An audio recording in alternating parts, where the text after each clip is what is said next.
Alright guys, welcome back to another video. We're going to be talking about this Apurture LS-mini 20. As you guys know, if you have seen my other videos, I own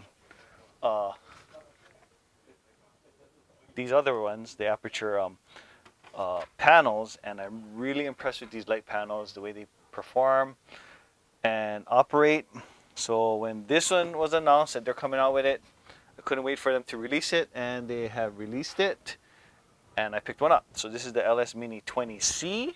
C means for color. So this one I can do a range of color temperatures, and mainly I shoot a lot of indoor. Pretty much I only shoot indoor, and if I do shoot outdoors, it's going to be at night. So this will be able to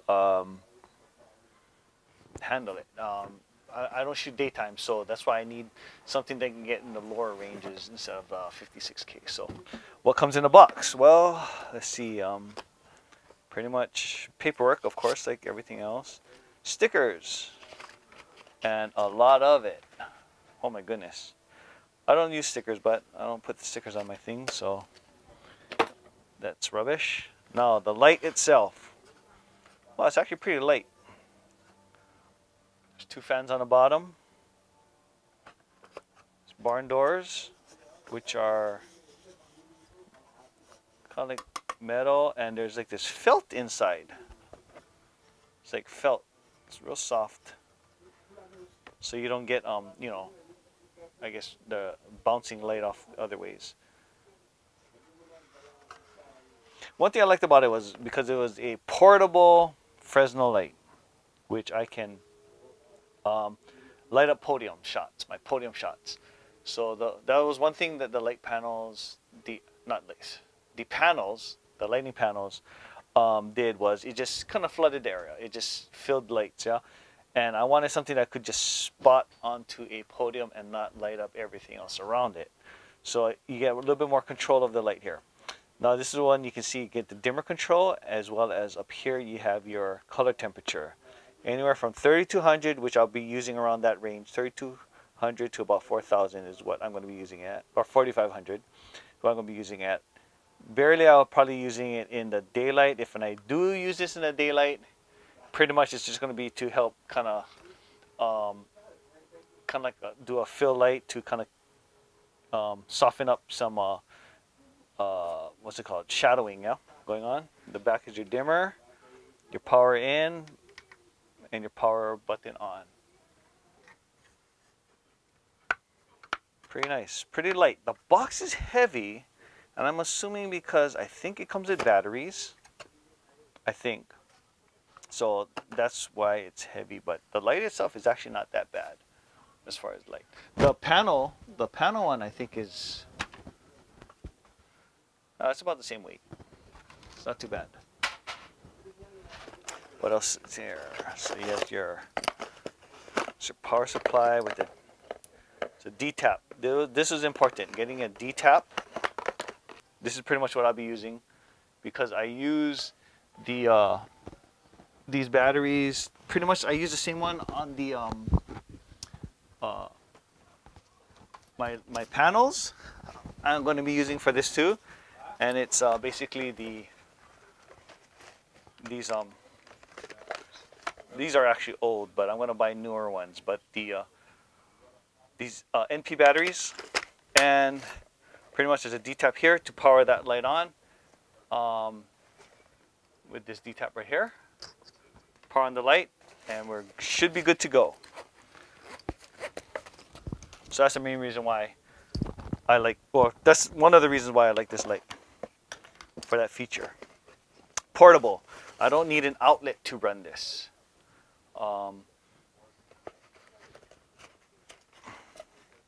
What's in here? I think, I don't know what's in here.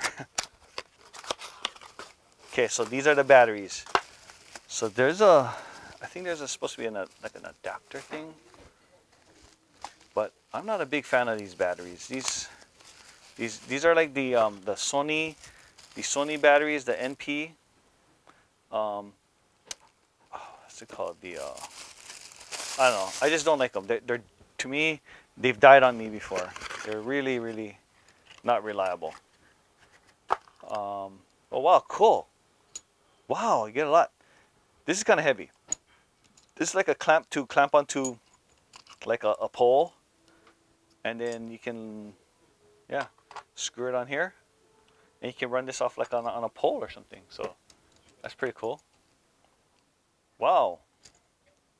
The charger for the battery. Only one runs on one battery? Yeah, that's weird. That's weird because this usually uses more power or more juice to power up than these. But this one requires 2 batteries, and you can't even just run one. You need both to run it. And I don't know, this one looks like it only runs off of one, which is unusual. That means it's only a 7 volt, because these batteries are like 7 volts. Yeah, 7.4 volts. 7 volt light. That's weird. Let's see if there's another battery in here somewhere. What else comes in this? Okay, some kind of plug.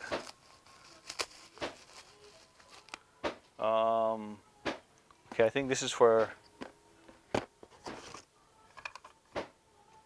Okay, so we got. Okay, so this is where you put the battery on to run. Here, the D-tap to run this light. So this is how it runs. Right here, using the D-tap adapter to the light, like this. But I'll be eliminating this and just going straight to this and the batteries I already use. So these aren't really necessary. Well, it comes with another mount. So I have that pipe mount. The pipe mount, I can clamp it to, say, like a tripod or whatever leg.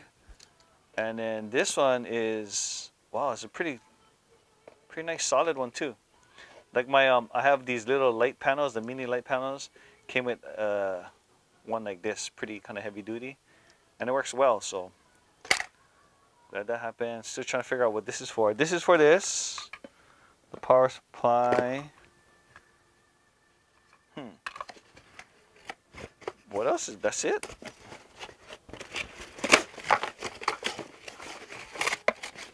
Yeah. So obviously there's only one battery. It comes with a charger for the battery, which is pretty cool, because my other ones didn't. This comes with a charger for it.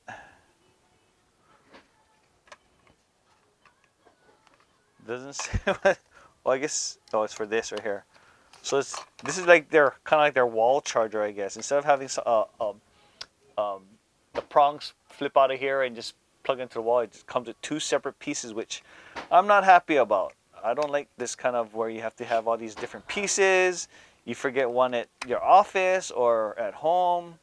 You're on site, you're like, oh crap, where is it? I'd rather have it built in. That way you don't have to worry about, you know, bringing this as well. So, but like I said, I'm not going to be using this battery, so it doesn't matter.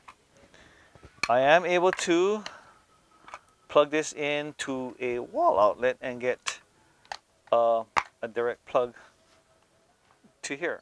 Now this is a 3-prong, so this is a proprietary kind of plug.